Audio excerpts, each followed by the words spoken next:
Bonsoir les amis, j'espère que vous allez bien. Je suis Pascal Trifangui, la Macunzang, et on est au Brésil, ici on est en particulier à Bahia. Comme vous le savez, il y a quelques années, j'ai passé 4 ans en maison d'arrêt. Dans le cadre de cette maison d'arrêt, qui est une prison, eh bien, j'ai été torturé avec des micro-ondes. Ça a commencé au commissariat de Versailles, où le commissaire principal, Christian Kiefer, et Christian Molinier de la DGSI et qui était commissaire au commissariat, à l'hôtel de police de Versailles, ont utilisé un four micro-ondes qu'ils ont placé dans mon dos et avec lequel ils m'ont irradié pendant plus d'1h30. Et pour se couvrir, d'ailleurs, ils ont emprunté l'identité et le log d'autres policiers. Donc ce n'était pas une affaire normale, c'était une affaire de police et c'est une affaire qui était montée par un groupe de pédophiles. Ce groupe de pédophiles était particulièrement puissant à Luxembourg puisqu'il mettait en cause l'actuel ministre, on dit pas de quelle arme, mais tout le monde sait laquelle, et surtout le directeur de la Sûreté intérieure, qui était un pédophile, qui avait organisé un rallye de pédophiles à l'intérieur de l'État luxembourgeois pour compromettre l'élite, parce que la pédophilie a été le critère de sélection à l'intérieur des institutions. Pourquoi? Parce qu'il s'agissait de déchristianiser l'Europe, et pour déchristianiser l'Europe, il fallait des gens qui n'aient aucune moralité, il fallait surtout un type de personne. Et eh bien, ce type de personne était parfaitement identifié. Il m'a fallu du temps pour savoir exactement ce dont il s'agissait.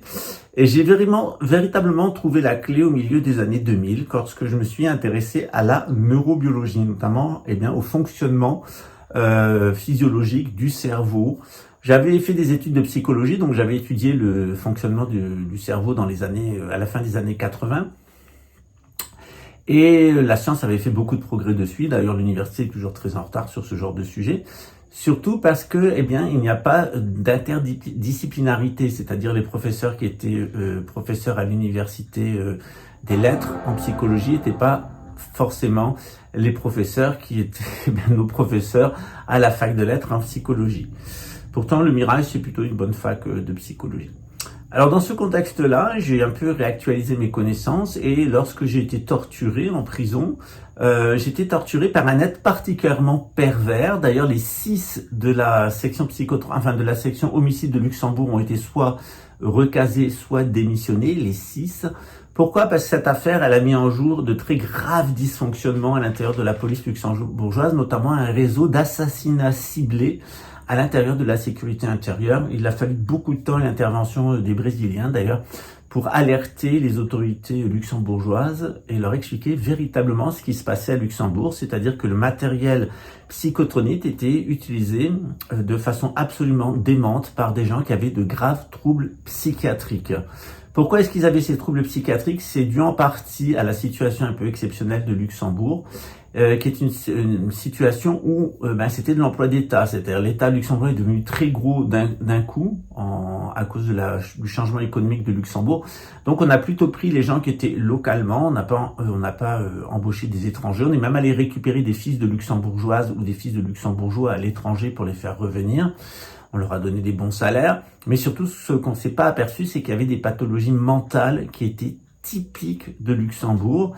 Et dans ce contexte-là, ces maladies mentales, elles ont été amplifiées. Il y a des causes génétiques, il y a des causes éducatives et il y a des choses qui tiennent des circonstances, tout simplement. En tout cas, en ce qui me concerne, j'ai dû m'interroger sur le fonctionnement du cerveau. J'étais assez inquiet de ne pas avoir la possibilité d'avoir des troubles neurologiques après tout ce que j'avais reçu pendant 4 ans et particulièrement, pas seulement à Versailles, mais pendant 4 ans, c'était une très très forte irradiation puisqu'il y avait 2 appareils d'émission à l'intérieur de ma cellule. C'était utilisé 24 heures sur 24, 7 jours sur 7 à des niveaux de fréquence extrêmement hauts, que ça m'a provoqué un cancer. Bien entendu, tout ça s'est fait dans l'illégalité. Quand je suis sorti de prison, on m'a menacé de mort au cas où je communiquerais sur ce qui se passe à la prison. Alors, les prisonniers, ils sortent de prison, ils communiquent sur ce qui s'est passé en prison. Tout le monde sait comment fonctionnent ces prisons aux États-Unis, en Europe, fait d'une très grande naïveté. Mais surtout, ce que ne voulaient pas les policiers, qui argumentaient qu'il fallait protéger le matériel et leur fameuse convention mentale, c'est surtout leurs pratiques.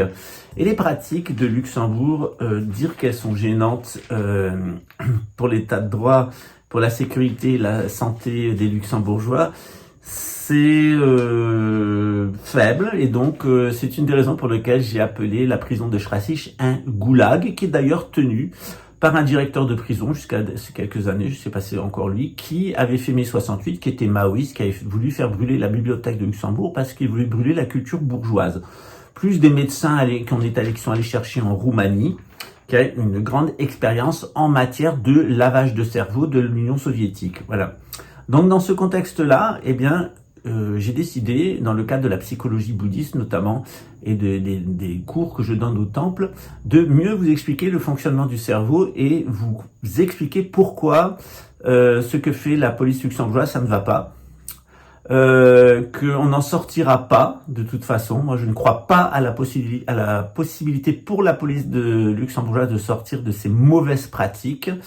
Elle devrait se séparer de 100% de son personnel et de recruter 100% de nouveaux personnels, tout simplement parce que quand on intervient dans ce domaine-là, notamment sur le domaine mémoriel, il y a des phénomènes de contamination et la police luxembourgeoise, la sécurité intérieure, est entièrement infectée de la pédophilie et de tout ce qui va avec la pédophilie, en particulier le travestissement, en particulier la transsexualité, une obsession véritablement homophobe, machiste, pornographique et une paresse, parce que ces gens-là sont d'une paresse totale. Luxembourg semble avoir recruté les plus paresseux du pays pour travailler en particulier dans les services d'écoute et les services qui utilisent ce matériel, et ça a donné une situation absolument catastrophique. Comme vous savez, moi j'aime bien Luxembourg, j'aime bien les Luxembourgeois, j'aime bien la culture luxembourgeoise, j'aime bien la langue luxembourgeoise. Je me suis plutôt bien intégré à Luxembourg. Je m'y serais mieux intégré si je n'avais pas été persécuté et traqué par un psychopathe pédophile à l'intérieur de la sécurité intérieure, qui est d'ailleurs venu me harceler jusqu'au Brésil en envoyant dans mon organisation un pédophile.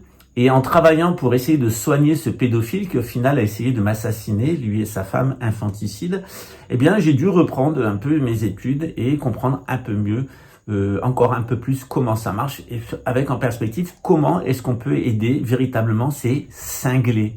Parce qu'il s'agit effectivement de gens qui sont cinglés.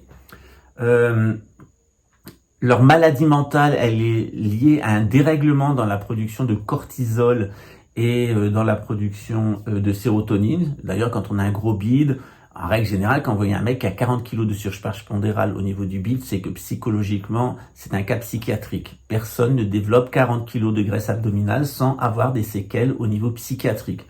Or, on s'est habitué dans notre société à vivre avec des gros qui sont malsains physiquement, ou des très maigres qui sont aussi malsains physiquement, ou des petits, etc. On s'est aussi habitué à vivre avec des dingues, et on s'est aussi habitué à vivre avec des gens qui n'ont pas de pratique religieuse et qui n'ont pas d'encadrement moral. Et ça crée des situations absolument dramatiques. Ça a conduit, eh bien, à ce que la sécurité intérieure luxembourgeoise fasse assassiner Camille Colbert, et pour se protéger, parce que je savais ce qu'elle faisait et comment elle faisait et pourquoi elle le faisait, eh bien, elle a essayé de m'assassiner moi à mon tour. Et assassiner, c'était pas suffisant pour eux, puisqu'ils avaient essayé plusieurs fois et ça n'avait jamais fonctionné. Il fallait surtout m'humilier, détruire ma vie privée, détruire mon entourage, etc. Parce que, au final, ils ont fini par me donner raison. Parce que quand je dis, c'est des crétins qui disent Guiné, Guiné, Guiné, là, on est quelqu'un là, etc. Regardez l'émission de Faites entrer l'accusé et regardez la manière dont les Luxembourgeois se sont ridiculisés eux-mêmes, ont montré qu'ils étaient tout à fait dignes du mépris qu'on leur portait généralement dans la grande région, ce qui à mon avis est injuste, et mérité mais injuste. Et d'autre part, vous avez pu voir même avec des gens qui viennent de l'étranger, par exemple l'avocat de Julien, le niveau de schizophrénie, c'est-à-dire tous les commentaires qui sont sous les vidéos, elles sont très drôles parce qu'on dit cet avocat est un menteur et un schizophrène. Je l'ai mis moi-même d'ailleurs au tribunal et il a fui, il a renvoyé pour jamais se présenter. Moi je lui donne rendez-vous devant le tribunal de Dieu, puis surtout le tribunal de l'histoire, et je doute fort que ce jour-là il est un quelconque avocat, et ses effets de manche et son air de triste cire ne changera rien à ce qui l'attend.